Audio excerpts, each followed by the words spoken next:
Welcome to The Explainer. Today, we're diving into something absolutely fascinating and honestly a little terrifying. We are going to take the incredibly dense philosophical metaphors of Fichte's dialectic and translate them into a grim, dark fable about the tragic destruction of the human soul. If you've ever felt that intense friction between your own roaring drive to create and the world's heavy tendency to just drag you down, well, you're going to want to pay close attention. Think of this as the most epic first-year undergraduate philosophy seminar you've ever attended, where we adopt the lens of a philosopher to analyze what the source text calls the creed of negation. Here is our syllabus for today's journey from vitality to complete fossilization. First up, thesis, the vital striving. Second, antithesis, the absolute not I. Third, our debate, bloodless ledger versus lion. Fourth, a warning, three terminal nostalgias. Fifth, a dialogue, Carrion and the child. And finally, the verdict, surrender of the soul. Section 1. Thesis, the vital striving. Okay, before we can talk about how a soul gets destroyed, we really have to understand what makes it alive in the first place, right? It all starts with this sheer, roaring will to create. In Fichte's world, this vital life force is called Streben. This is the foundational striving, the actual vital will of the ego, desperately fighting to break free from the gilded noose of ossified dogmas. Throughout our fable today, Streben takes on these brilliant, heroic archetypes, like the roaring lion, the playful child, and the ambitious pioneer. They're all fighting tooth and nail for a vibrant, unwritten future.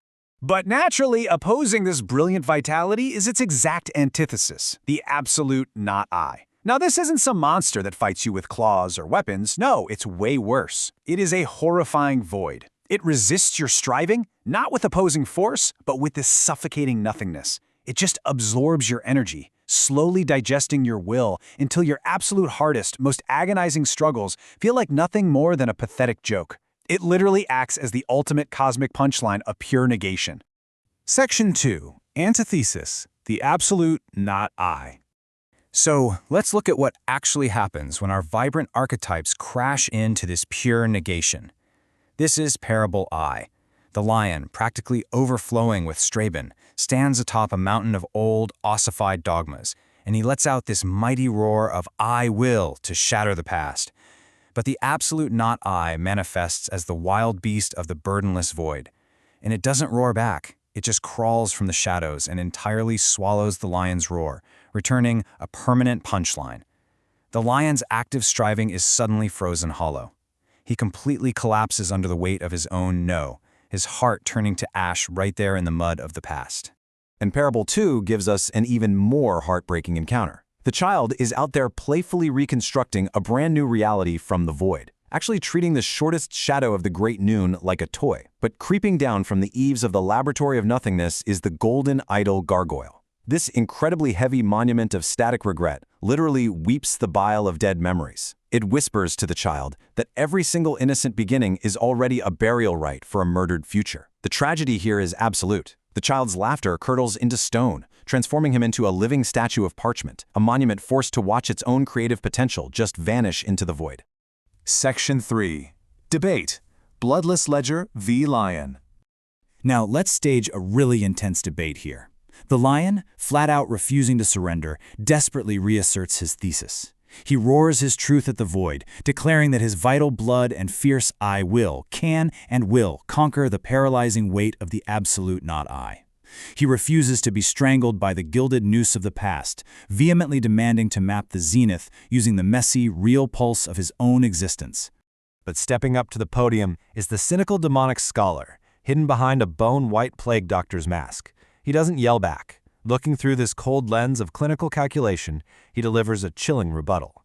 He says, "You seek meaning in the messy pulse of being, but your ambition is a cosmic rot. Why struggle with the abyss, with the terrifying radical not I, when you can be stabilized as a smiling corpse? I offer the perfect purity of the void." He calmly diagnoses the lion's striving as an actual illness and clinically prescribes his ultimate cure, the pursuit of stabilization. And the result of this encounter? It's devastating. With a single clinical incision, the scholar extracts the messy, rhythmic pulse of the seeker's being, replacing it with a windowless record of perfect data. The seeker does achieve total mastery and absolute certainty, sure, but only because he has ceased to truly live. It is, quite literally, the perfect certainty of a grave. Section 4. Warning.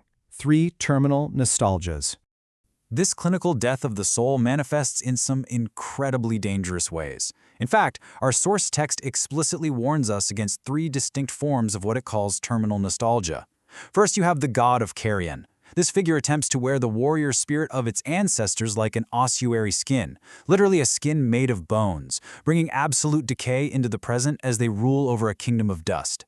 Second is the deity of the great absence. This one completely rejects living innovation, choosing instead to wither in a hollow freeze while drinking the bile of their own memories. And third, the monument of static regret. This is where your ancestral traditions become that gilded noose, essentially executing you by the exact legacy you thought was going to elevate you. Section 5. Dialogue. Carrion and the Child. Let's examine the ultimate tragedy of the pioneer who actually succumbs to this dark ascension. In our 4th parable, a pioneer dreaming of absolute illumination gets ambushed. His will to power is torn away by the wild beast, his capacity to innovate is crushed by the gargoyle, and his failure is meticulously recorded by the scholar. These spirit siblings then swell together into this towering colossus of pure negation. They completely absorb his suppressed future, leaving him behind as that very god of carrion we just talked about. He now presides over a dead, frictionless kingdom of dust, having traded his own shadow for the perfect purity of an empty record. But now, imagine the vital, living child walking right into this kingdom of dust to challenge this decayed ruler. The child proudly, defiantly proclaims the endless, playful innovation of the living ego. He shouts that he is constructing a totally new reality right out of the void, that the great noon is his playground. He represents absolutely everything the carrion god has lost. And how does the god of carrion respond? Wrapped in his ossuary skin, he just sneers. His own active striving has grown so embarrassed of itself that he tells the child the zenith is nothing but a gilded cage. He claims every innocent beginning is merely a burial rite.